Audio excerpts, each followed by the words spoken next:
nagtatrabaho kami para mabalik ulit yung championship.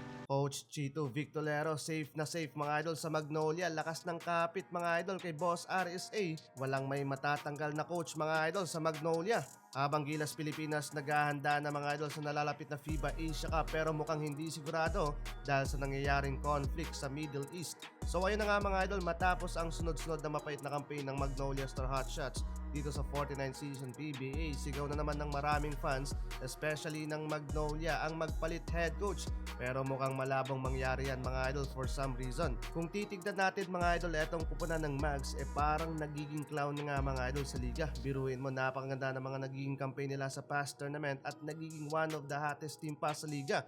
Nandyan yung mga winning streak nila to take the first seeds elimination round. May hawak na twice to beat advantage and then collapse pa mga idol sa playoffs. Ilang beses nang nangyari yan mga idol hanggang tinawag na nga silang intro boys. Isa pang problema dyan mga idol ng Magnolia ay yung paggalaw nila ng kanilang roster sa kalagitnaan ng kanilang winning run sa liga. Maganda na din sana ang kartada ng mga players plus buo ang chemistry.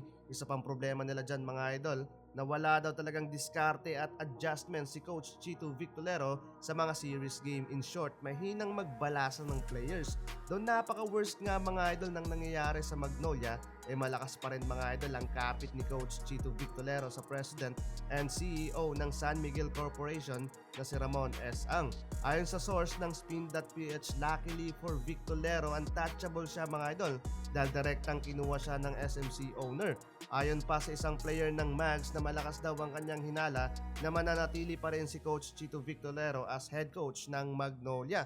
Pero kung sakaling magbago ang isip ni Boss RSA at magpalit nga ng head coach, eto mga idol ang tatlong maaari at qualified na merong ding malakas na koneksyon sa SMC na sina Richard Del Rosario, assistant coach ng Barangay Ginebra, Magnolia assistant coach na si Juno Sauler at Magnolia team consultant na si Jason Webb. Pero sa conclusion ko mga idol, malabong mangyaring magpalit ng head coach ang Magnolia.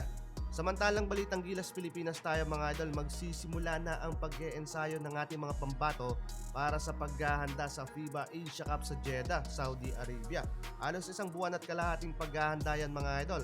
Initially yung plano talaga para sa Gilas July 27 pa magsisimula ang kanilang training and practice or after Game 7 ng 49 Philippine Cup Finals. Pero ang gusto ni Coach Tim Cone mahabang preparasyon mga idol, kaya every Monday magkakaroon na agad ng practice simula ngayong June 30. Pero may inaalala dyan mga idol ang Gilas Pilipinas at SBP kung magpapalit nga ba daw ng host country.